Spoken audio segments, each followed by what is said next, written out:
Hello everyone. Ramanujan institute के YouTube के सभी जनों को राम मलिक का सलाम पहुंचे। तो मैं लीनियर अलजेब्रा करवा रहा था आप लोगों को। तो लीनियर अलजेब्रा करवाते करवाते मुझे एक बात ध्यान आ गई। कई स्टूडेंट मुझे मैसेज करते हैं कि सर, हम मेहनत तो बहुत करते हैं लेकिन सफलता नहीं मिल रही हमें। उतनी देर तक याद नहीं रहता। तो जिन लोगों ने मुझे मैसेज किया है, मैं उन लोगों के लिए ही कहना चाहूंगा। दोस्तों, मंजिल यूं नहीं मिलती, मंजिल यूं नहीं मिलती राही को। क्या कहा? मंजिल यूं नहीं मिलती राही को, जुनून सा दिल में जगाना पड़ता है, जुनून सा दिल में जगाना पड़ता है। पूछा चिड़िया से, पूछा चिड़िया से कि घोंसला कैसे बनता है। वह बोली कि तिनका तिनका उठाना पड़ता है। वह बोली कि तिनका तिनका उठाना पड़ता है। तो मैं तो यही कहूंगा कि सफलता के लिए स्टेप बाय स्टेप बढ़ना पड़ता है, आगे बढ़ना पड़ता है, छोटे छोटे टारगेट्स बनाने पड़ते हैं। तो मैं स्टार्ट करता हूँ अपना लीनियर अलजेब्रा। तो लीनियर अलजेब्रा में हम आगे पढ़ते हैं। बिल्कुल बेस से पढ़ा रहा हूँ मैं आप लोगों को। आप कॉपी पेन लीजिए, टेबल पे बैठिए और फिर लिखना स्टार्ट करिए। First of all, first of all, we will discuss, discuss the basic, basic properties, properties of a matrix। हालांकि ये सारी प्रॉपर्टी है ना आप लोगों को मालूम है, जो मैं आप लोगों को बता रहा हूं। लेकिन मैं आप लोगों को ये बताना चाहता हूं कि आपको किस तरीके से ये प्रॉपर्टीज याद करनी है। पहली प्रॉपर्टी है ट्रांसपोज।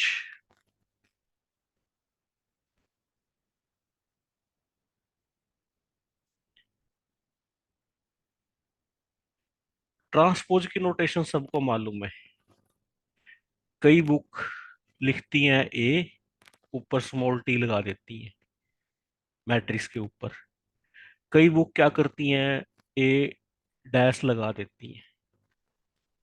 कई बुक क्या करती हैं, ए कैपिटल टी लगा देती हैं। तो जो तुम्हें पसंद हो आप वो लगाओ। तो ट्रांसपोज का मतलब क्या होता है? Simple, very simple.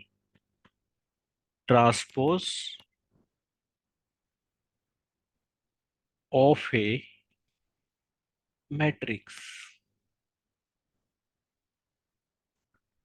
ए क्या है? इंटरचेंजिंग। क्या है? इंटरचेंजिंग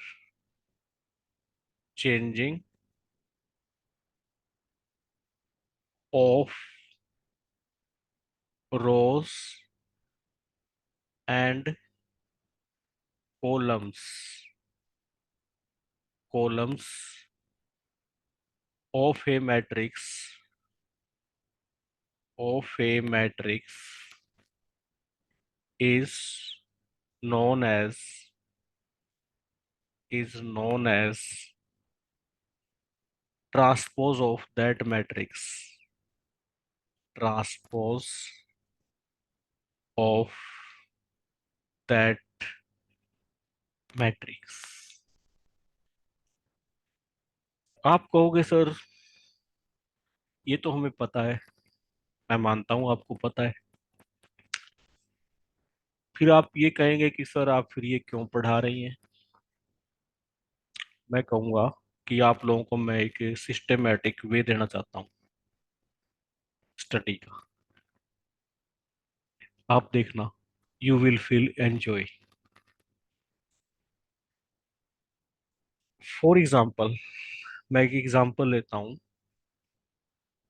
लेट ए कोई मैट्रिक्स है।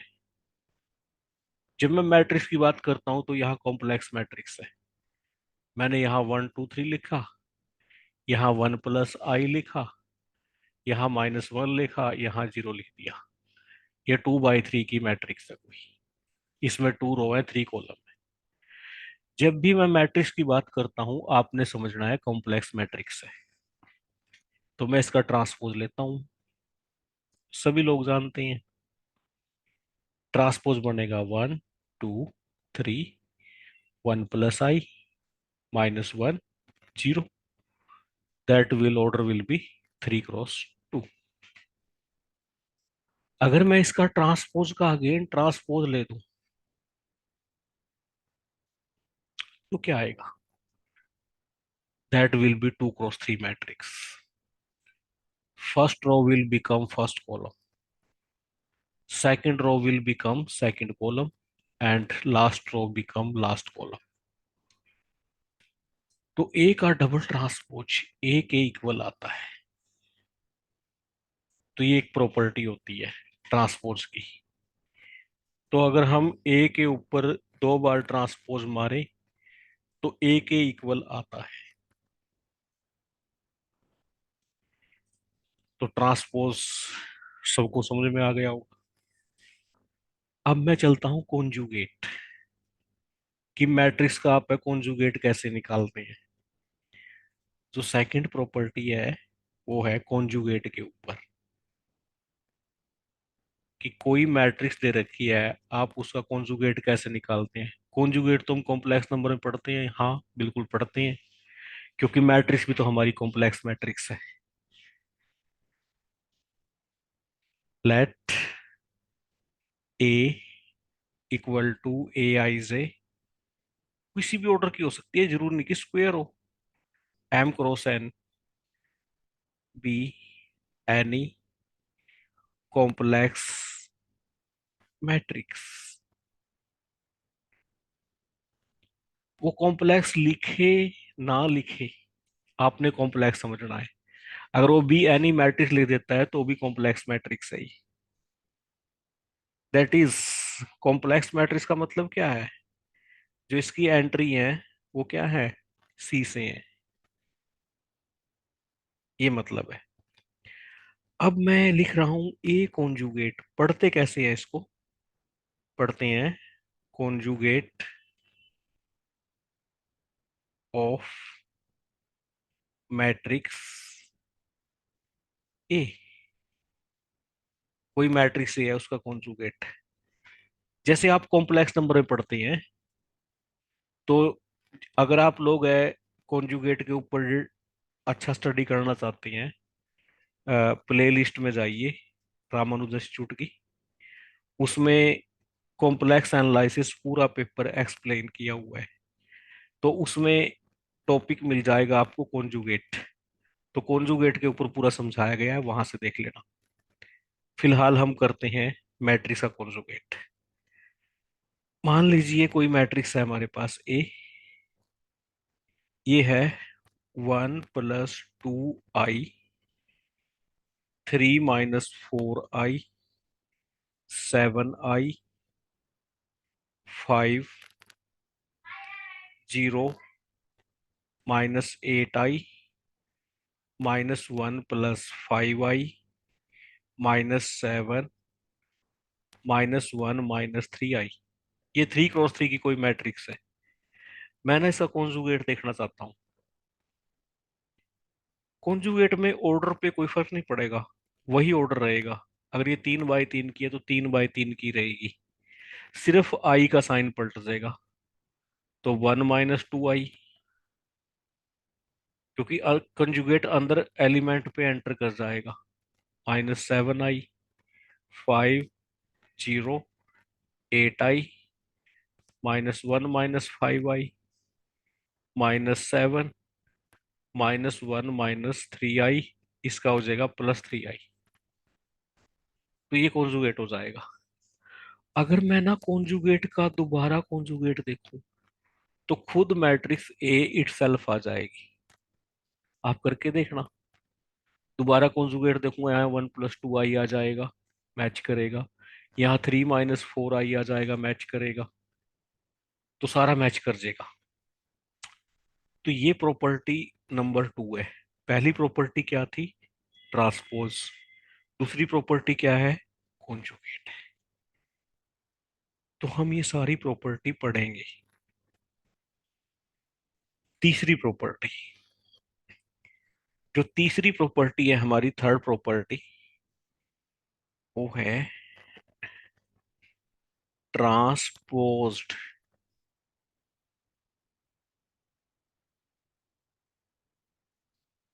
Conjugate of the matrix A. क्या मतलब है इसका? इसकी जो नोटेशन है वो है ए थीटा। कई बुक है ना ए थीटा नहीं लिखती, वो इसको लिखती है ए स्टार। देखो इसमें दो बातें हैं। जब भी ए थीटा लिखा है या ए स्टार लिखा है, सेम मीनिंग है। इसका मतलब ये होता है मैट्रिक्स का कॉन्जुगेट किया, फिर ट्रांसपोज किया, या पहले ट्रांसपोज कर लो फिर कॉन्जुगेट करो, इक्वल आएंगे ये। ऐसा क्यों होता है? ऐसा क्यों होता है, मैं आपको एग्जांपल से समझाता हूँ ये बात। मान लीजिए ए आपकी, ये है 1 + i, i - i, 2, ये मैट्रिक्स है। आप इसका कॉन्जुगेट करो। कॉन्जुगेट आएगा 1 - i, -i, और 2। अब इसका आप ट्रांसपोज करो, क्या आएगा? 1 - i, -i, 2, ये आएगा। अब ये करके देख लो। पहले क्या करो, आप ट्रांसपोज कर दो ए का पहले। क्या आएगा? 1 + i, -i, 2। अब क्या करो, जो ट्रांसपोज किया उसका कॉन्जुगेट कर दो। क्या आएगा? 1 - i, -i, -i, 2। आप देखोगे ये और ये इक्वल आ रहे हैं। ठीक है। वैसे भी आप सोचो, सोचने की कोशिश करो। अब नोटेशन पे जाओ। नोटेशन में, नोटेशन में क्या होगा?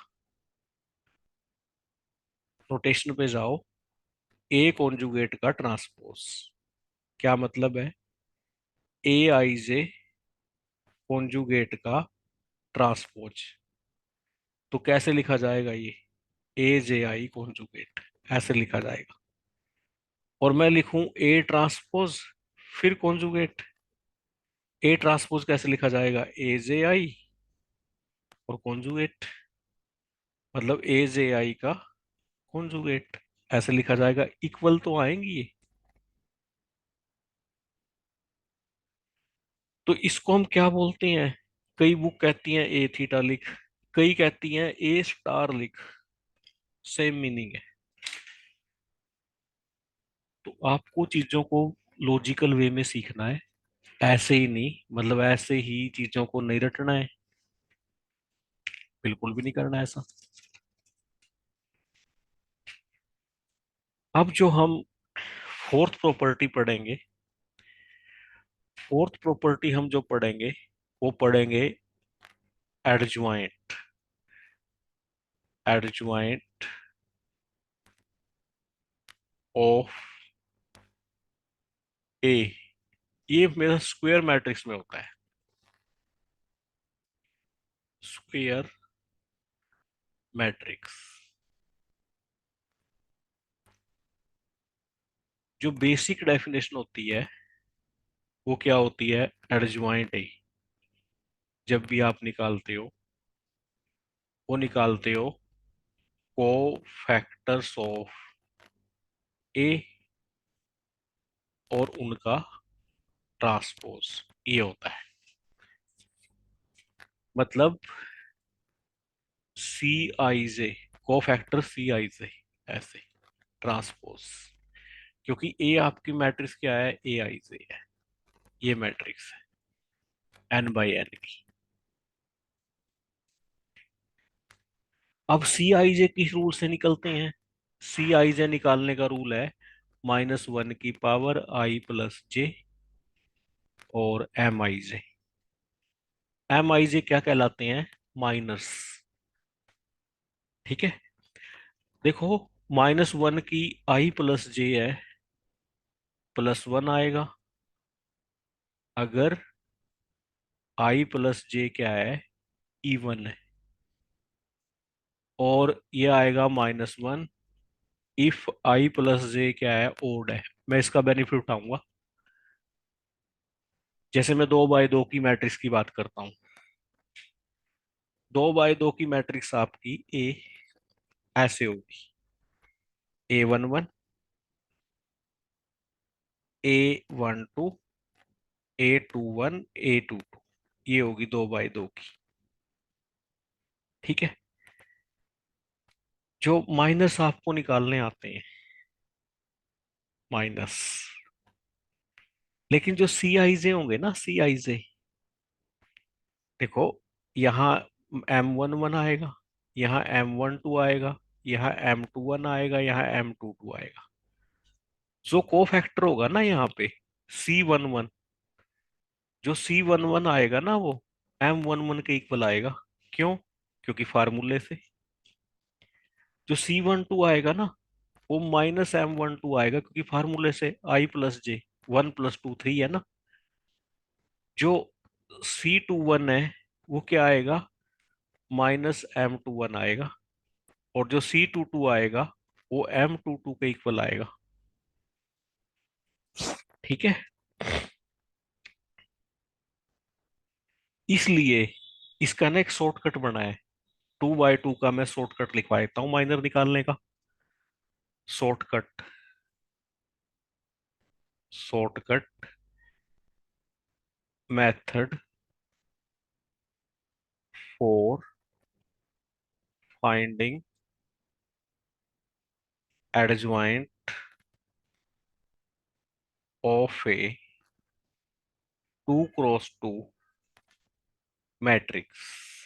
मतलब आपको ये शॉर्टकट आना चाहिए, समय बचता है कंपटीशन एग्जाम में, टाइम काफी आपका सेव होता है। क्या है पहला point? Change the position of,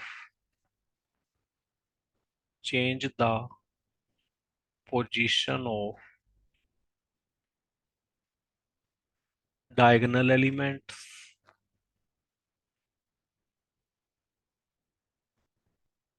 number 2, change the sign of remaining elements, change the sign of remaining elements।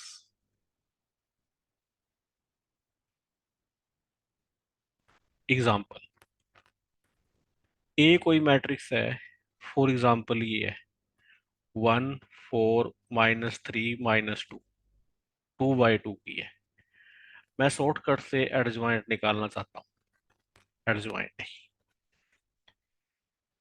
तो क्या करूंगा? डायगोनल को देखूंगा, ये डायगोनल है, इसको ऊपर भेज दूंगा, इसको नीचे। मतलब -2 1। बाकियों के साइन बदल दूंगा। यहाँ -3 है तो +3 आ जाएगा, यहाँ 4 है तो -4 आ जाएगा। अब मैं दोबारा एडजॉइंट देखना चाहता हूँ ए का। देखो मैं दोबारा एडजॉइंट देखना चाहता हूँ मैट्रिक्स ए का। एडजॉइंट ऑफ एडजॉइंट ए। दोबारा देखूं क्या करूंगा।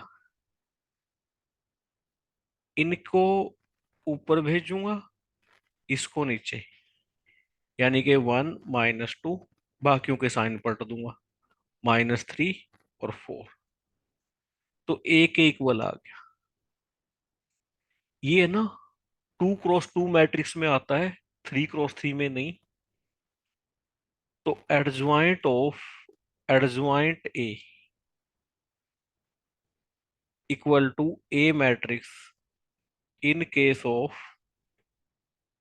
2 × 2 मैट्रिक्स। 3 × 3 में नहीं आता ये, कभी तुम 3 × 3 में भी लिख दो।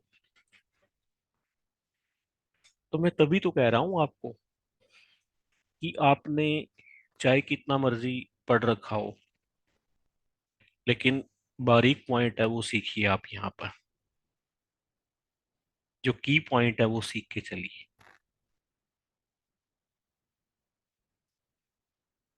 ठीक है, मैं आगे बढ़ता हूँ। इसके बाद है हम प्रॉपर्टी पढ़ेंगे। ये फोर्थ थी, अब है फिफ्थ प्रॉपर्टी। फिफ्थ प्रॉपर्टी है डिटर्मिनेंट की।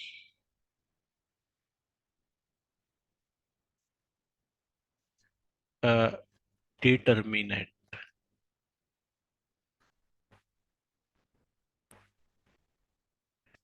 डिटर्मिनेंट भी हमेशा ना स्क्वायर मैट्रिक्स का निकलता है। Of A square matrix.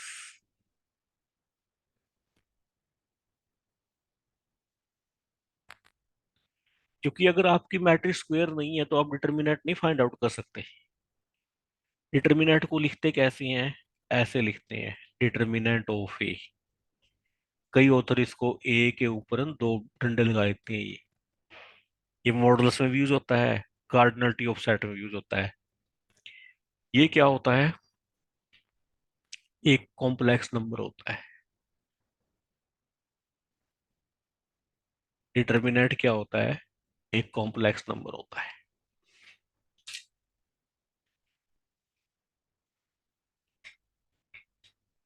क्यों? क्योंकि मैट्रिक्स की एंट्री कॉम्प्लेक्स आती है। कोई भी मैट्रिक्स दे रखी है तो आपने समझना है वो कॉम्प्लेक्स मैट्रिक्स है। कई लोग ऐसा बोलते हैं कि सर कॉम्प्लेक्स नंबर कैसे होता है। आप ये example low, A 1 1 I -i ले लो कहते हैं। डिटर्मिनेंट निकालो जिसका, 1 + i²। ठीक है, तो कितना आएगा, 1 - 1 0। जीरो भी तो कॉम्प्लेक्स नंबर है, इसको 0 + 0 i लिख सकते हो। तो डिटर्मिनेंट क्या होता है, एक नंबर होता है, सिंपली नंबर बोलेंगे। छठे नंबर पर है प्रॉपर्टी जो हमारी है, वो है inverse of A matrix. Inverse of A square matrix. हालांकि हम इसके ऊपर ना डिटेल स्टडी करेंगे इनवर्स के ऊपर। बहुत डिटेल स्टडी कराने वाला हूं मैं आपको इनवर्स के ऊपर। लेकिन फिलहाल इसकी मैं दूसरी डेफिनेशन यूज कर रहा हूँ। इनवर्स की तो प्रॉपर डेफिनेशन होती है, एक वैसे ही होती है स्क्वायर मैट्रिक्स का इनवर्स। तो ए इनवर्स जो हम यूज करते हैं डेफिनेशन, वो ये यूज करते हैं, एडजॉइंट ऑफ ए और determinant of A, provided determinant A क्या होना चाहिए, नॉन जीरो। क्योंकि ए इनवर्स तभी एग्जिस्ट करेगा। हम इसके ऊपर डिटेल में बात करेंगे आगे चल के इनवर्स के ऊपर, क्योंकि एक खास प्रॉपर्टी है। वो A B equal to B A equal to identify definition use करेंगे आगे चल के। फिलहाल के लिए इतना समझो आप। सातवीं प्रॉपर्टी है पावर ऑफ ए मैट्रिक्स।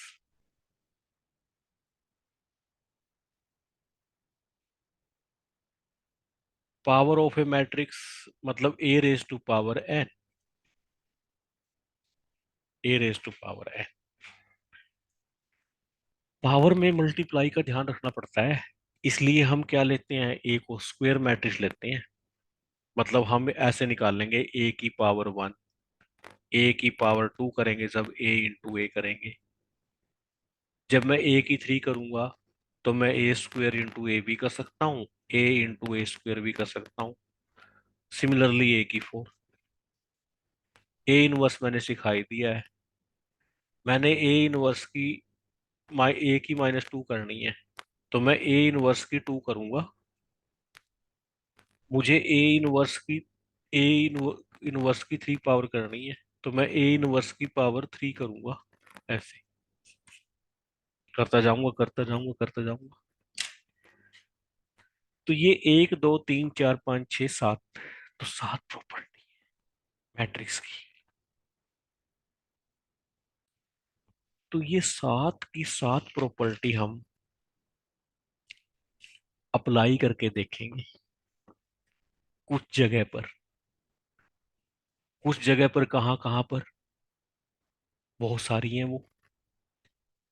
एक तो हम देखेंगे कि सम के ऊपर ये प्रॉपर्टी कैसे लगती है। एक हम देखेंगे कि ये प्रोडक्ट के ऊपर प्रॉपर्टी कैसे लगती है। एक हम देखेंगे कि स्केलर मल्टीप्लिकेशन के ऊपर ये प्रॉपर्टी कैसे लगती है। अब मेरा एम है ये जानने का है, तीन बातें जानना चाहता हूं। एक एक प्रॉपर्टी पे आ जाओ।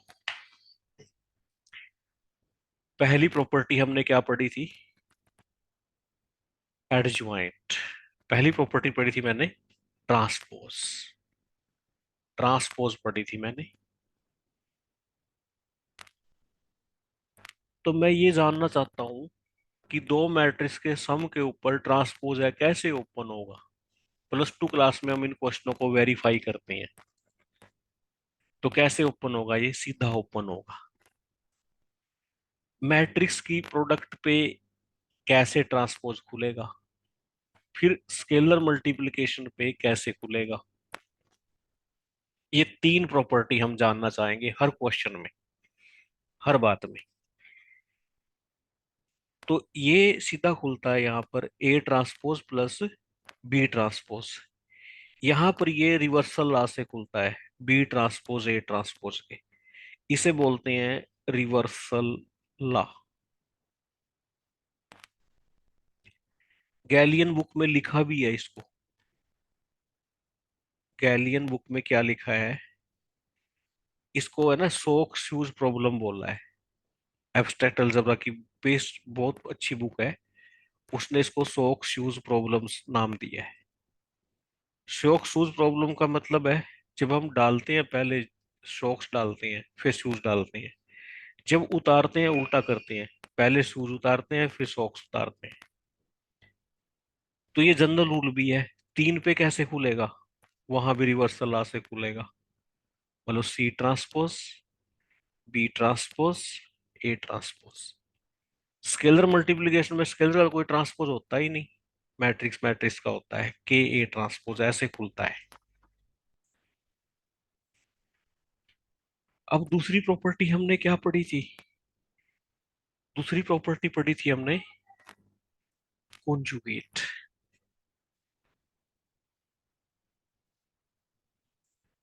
कॉन्जुगेट अब तीनों पे लगा के देखूंगा मैं। सम पे पहला, इस पे कॉन्जुगेट लगाऊंगा। दूसरा, प्रोडक्ट पे कॉन्जुगेट लगाऊंगा। तीसरा, स्केलर मल्टीप्लिकेशन पे कॉन्जुगेट लगाऊंगा। इस पे तो सीधा खुल जाएगा जैसे ट्रांसपोज था। इस पे भी सीधा खुलता है कॉन्जुगेट एक ऐसी प्रॉपर्टी है जिसपे सीधा खुलता है, अदरवाइज रिवर्सल ला लगता है। इस पे के कॉन्जुगेट ए कॉन्जुगेट ऐसे खुलेगा। और एक रिजल्ट है, तीसरे रिजल्ट को मैं क्या बना सकता हूं, के ए का कॉन्जुगेट बराबर होगा के ए कॉन्जुगेट के, if and only if k क्या है, रियल है। अगर आपका कोई स्केलर है, रियल नंबर है, तो ऐसे खुलेगा ये, अदरवाइज ये इस फॉर्म में खुलेगा। तीसरी प्रॉपर्टी हम क्या पढ़ रहे थे, तीसरी प्रॉपर्टी हमने पढ़ी थी ट्रांसपोज्ड कॉन्जुगेट। ट्रांसपोज्ड कॉन्जुगेट, ये प्रॉपर्टी पढ़ी थी हमने तीसरी। वही है, तीन पे लगाना चाहता हूं मैं। एक तो ए प्लस बी के सम पे कैसे ओपन होगा, दूसरा प्रोडक्ट पे, तीसरा स्केलर मल्टीप्लिकेशन पे। देखो पहला तो ये सीधा खुल जाएगा, ए स्टार प्लस बी स्टार। दूसरा ये रिवर्सल ला से खुलेगा, ट्रांसपोज होने की वजह से, बी स्टार ए स्टार। ये के कॉन्जुगेट ए स्टार। और एक रिजल्ट बन जाएगा, रिजल्ट क्या बन जाएगा, के A star equal to k A star if and only if k क्या हो, रियल नंबर हो। तो इस तरह से हम है ना ये सारी प्रॉपर्टी देखना चाहते हैं। चौथी प्रॉपर्टी हमारी क्या है, एडज्वाइंट की है, एडज्वाइंट की। मतलब वही तीन बातें, एडज्वाइंट है, सम पे कैसे खुलेगा, दूसरी बात एडज्वाइंट है, प्रोडक्ट पे कैसे खुलेगा, तीसरी बात है एडज्वाइंट है, स्केलर मल्टीप्लिकेशन पे कैसे खुलेगा। ए मैट्रिक्स आपकी स्क्वायर एन बाई एन की, क्योंकि एडज्वाइंट खेल रहे हो आप। बी भी क्या है, स्क्वायर है एन बाई एन की। तो जनरली नहीं खुलता ये, मतलब क्या है, in general adjoint A plus B not equal to adjoint of A plus adjoint of B, बराबर नहीं होता। But in case of 2 by 2 matrix equal खुल जाता है, सिर्फ 2 by 2 के केस में।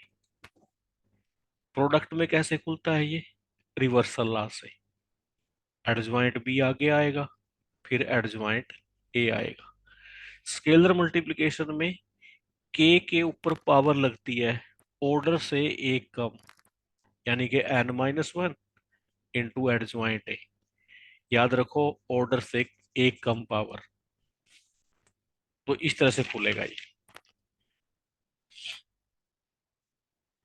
फिर है नेक्स्ट प्रॉपर्टी,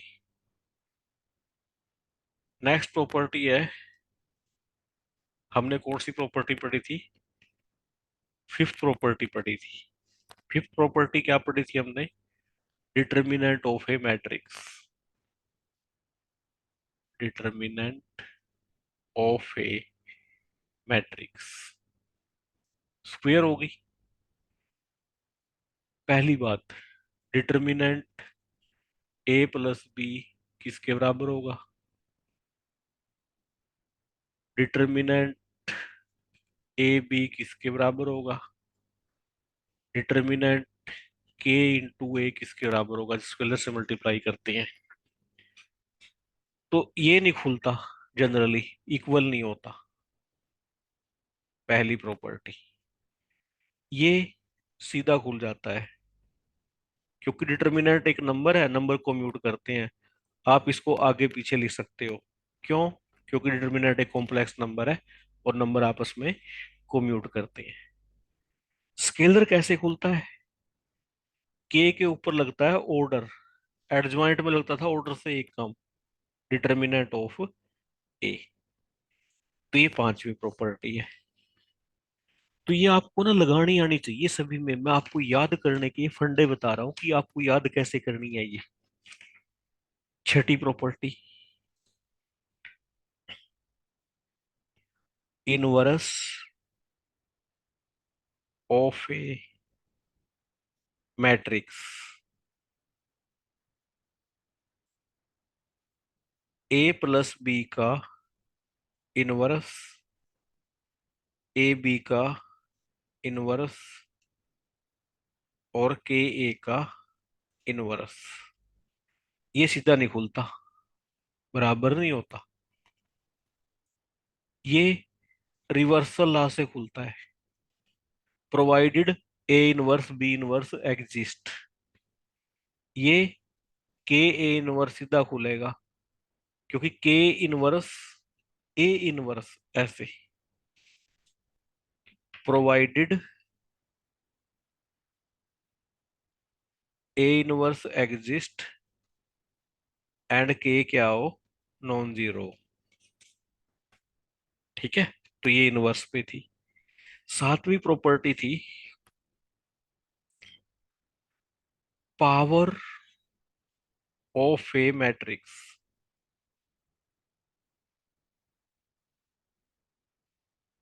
मतलब ए प्लस बी की टू ही देख लो आप, ए बी की टू, के ए की टू, कैसे खुलेगी?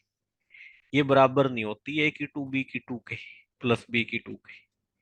ये बराबर नहीं होती ए की टू बी की टू के। ये बराबर रहेगी के स्क्वेयर ए स्क्वेयर की जो पावर है। तीसरे में खुल जाती है, बाकियों में नहीं खुलती। ऐसा क्यों है? क्योंकि ए प्लस बी की टू, इसके ऊपर आप बाइनोमियल थ्योरम नहीं लगा सकते, क्योंकि ए और बी कोम्यूट नहीं करती। जब भी आप इसको खोलोगे ना, ऐसे खोलोगे, A plus B into A plus B, क्या आएगी? A square plus A B plus B A plus B square, ये आएगी। अगर ये जीरो हो जाए, A B plus B A, फिर तो खुल जाएगी। इफ एंड ओनली इफ का रिजल्ट बनेगा। यानी कि ए प्लस बी का square equal to A square plus B square, if and only if A B plus B ए क्या हो, नल मैट्रिक्स हो। That is A B equal to क्या हो, माइनस बी ए हो। ये क्या होती है, एंटी कम्यूटेटिव। ठीक है, लैंग्वेज में मैं कैसे लिखूंगा इसको? ए प्लस बी का square equal to A square plus B square, if and only if A and B are anti commutative. तो खुल जाएगा। और ए प्लस बी का स्क्वायर बराबर हो जाएगा A square plus two A B plus B square के, if and only if जब ये क्या कर जाए, कम्यूट कर जाए, A B equal to B A, that is they are कोम्यूटेटिव। कोम्यूटेटिव। देखो, नंबर में आप परवाह नहीं करते। जब एक्स वाई क्या है, नंबर है कोई, तो आप एक्स वाई का स्क्वायर सीधा फार्मूला याद करते हो, x square two x y plus y square. Number में हम परवाह नहीं करते, क्योंकि नंबर को म्यूट कर रहे होते हैं, वहां बाइनोमियल थ्योरम लगती है। लेकिन मैट्रिक्स में हमें सावधानी बरतनी पड़ती है। ध्यान रहे ये बात। और वो प्रॉपर्टी थी जो ए प्लस बी का स्क्वायर, उसको आप लिख सकते हो A B into A B. अगर क्या हो जाए, ए ए बी हो जाए ये बी, ये कब होगी, if and only if B A किसके इक्वल हो जाए, ए बी के। यानी कि अगर मैट्रिक्स को म्यूट करें तो किस बराबर हो जाएगा, ए स्क्वायर बी स्क्वायर के। यानी कि ए बी का स्क्वायर खुल जाएगा ए स्क्वायर बी स्क्वायर के, if and only if A and B are commutative. तो इस तरह से मैंने ना सातों की सात प्रॉपर्टी ये आपको लगा कर दिखाई है कि कैसे लगती है मैट्रिक्स के ऊपर और किस तरह से ये वर्क करती हैं, काम करती हैं। तो हम मैट्रिक्स को बहुत ज्यादा डिटेल में पढ़ने वाले हैं। अगर आपको इस लेक्चर से संबंधित कोई भी डाउट आ रहा है तो आप मुझे व्हाट्सएप कर सकते हैं 9728197899 पर, ओनली व्हाट्सएप। इस लेक्चर से संबंधित कोई भी क्वेरी हो आपकी, जैसे ही मैं फ्री हूँगा आपको जवाब देने की कोशिश करूंगा। और मैं आपको ये कहूंगा कि आप मन लगाकर पढ़िए। आप जो भी काम सोचा हुआ आपने, आपका वो जरूर पूरा होगा।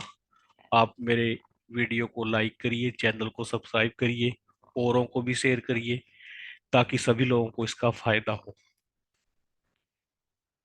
और बिल्कुल अंत में मैं एक बहुत बढ़िया शब्दों से अपनी बात को यहाँ समाप्त करता हूँ कि डर मुझे भी लगा, क्या, डर मुझे भी लगा फासला देखकर, डर मुझे भी लगा फासला देखकर, लेकिन मैं बढ़ता गया, लेकिन मैं बढ़ता गया रास्ता देखकर।